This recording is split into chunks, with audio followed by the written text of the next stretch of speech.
Hello, and welcome to ShowBuilder Tutorials. Today we're going to be exploring the pull-out drawer menu located on the Edit page for Company. For this particular tutorial, I have opened up an ensemble track. Now, as you may remember from the Edit function tutorial, this action icon right here is a pull-out drawer menu. Simply click on the icon and then you can navigate to any of these specific pages by selecting one. Now, although we navigate to the Edit page from the Company page, this Edit page actually centers on a specific title or track of the company member in question. This is why you have the ability to edit and change players. So, consequently, all of these items in this pull-out drawer menu will pertain to the particular track we're looking at. So here, everything I look at will be specific for the Sugar Plum Fairy track. Now, the first thing in this menu is Track, which will bring us back to the main Edit page. Next, we have Contact. Contact pulls up the full contact page for whichever player you've selected. This is important to note because if you have selected a secondary character, such as one of the understudies, their contact page will pull up here instead. Now, on the contact page, there are a lot of different parameters that you can fill in, from first name down to agent's name and email. You can also even add a resume. Now, all of this is up to you and whatever level of information is necessary for your purposes. I'd also like to point out that every parameter on this page is fully customizable. While there are a few things with drop-down menus, such as gender and preferred pronouns, all of these allow for you to edit and add in your own terminology. Now, also on this page is a really important toggle down here at the bottom. This is Keep Contact Info Private. When selected, this will change the visibility for this particular company member. Only the person selecting this to be private will be able to see the company member's contact info. Now, once I opened up this contact page from the main pull-out drawer menu, I now have a secondary action icon bar. These new icons pertain specifically to this page, and as we continue to open up new layers of information, you'll notice that each new page will add a new bar. To keep track of all of these new layers, you'll also begin to see page titles listed up here in the action icon bars. This is especially pertinent because of this new icon right here. This is the Save and Go Back icon.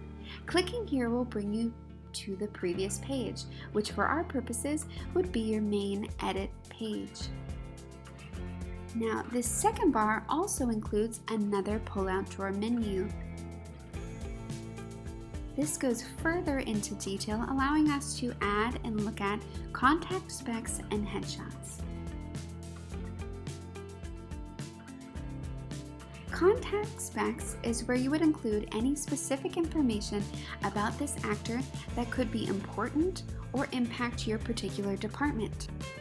Here, you can either add in specs individually by clicking on the Add button, or pull from existing specs you may have used in the past by clicking on this new icon, Add Basic Specs.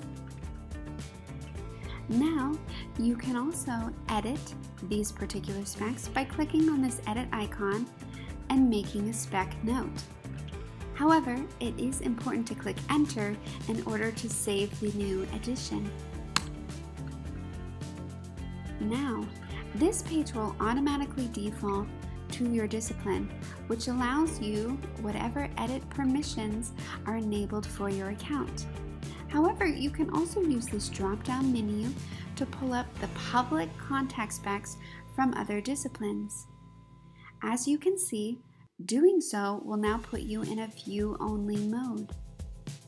Now, moving back to that first menu, we now have Track Images. This page has a default grid view and several familiar icons.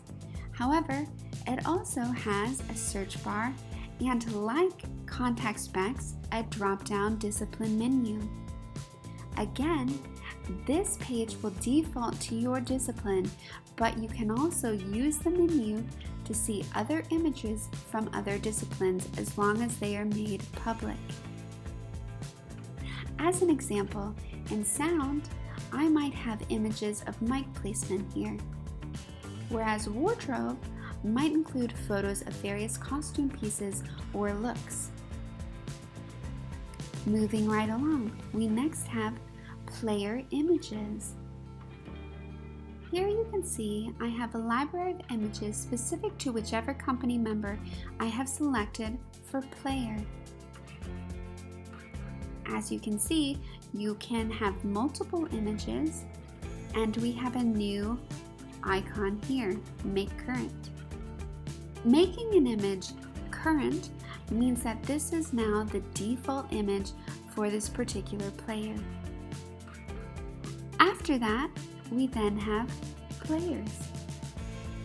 As you may have seen before, tracks can have multiple players. This page here just gives you an easy view of who those players are and gives you the ability to, again, make one player current. You can also implement start and end dates or archive a player if they leave the company. This is especially helpful when dealing with a long-running show where you may have company members leave and return at a later date.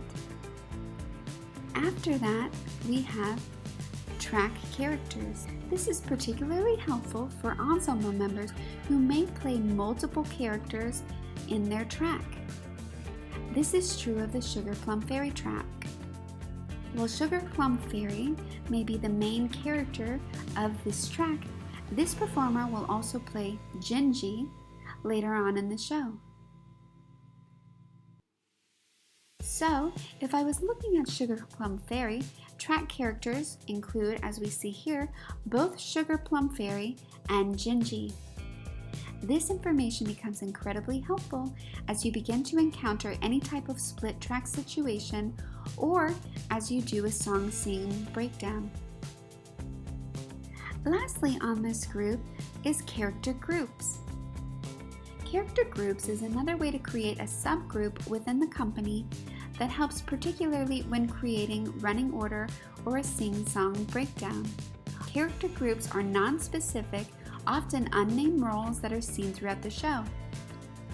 For instance, whoever is in the Sugar Plum Fairy track also at some point plays a villager, a doo-wop dancer, and a tap dancing rat. So, listed on this page are those particular groups. You can also select one of these groups to edit, and it will pull up yet another page that will give you a complete overview of anyone in that particular character group. If you then go up here to this bar, you can then scroll through your list of company members and add multiple people to this group. Once you've selected everyone you need, you then come to this action icon here. This is Add to Group. Simply click, and then you'll find them down here at the bottom of the page. Just as with most pages, we also have a gallery view. Clicking here will show you an easy layout of everyone who's in this particular group. Lastly, I'd like to show you one final addition. In the actor discipline, we have this split track indicator. Upon selecting, is this a split track, and saving that particular setting, when you come back to the pull-out drawer menu, you now have this additional page of track notes. This page here allows you to take note of which characters are being played when for the split track. It's then something that you can save and come back to easily. We will go over the intricacies of track notes in a later tutorial. Now, that should give you a basic overview of the pull-out drawer menu on the edit page for company. We hope this was a useful video for you, and as always, if you have any questions, please feel free to leave a comment below or send us an email. Thanks for stopping by, and we'll see you next time.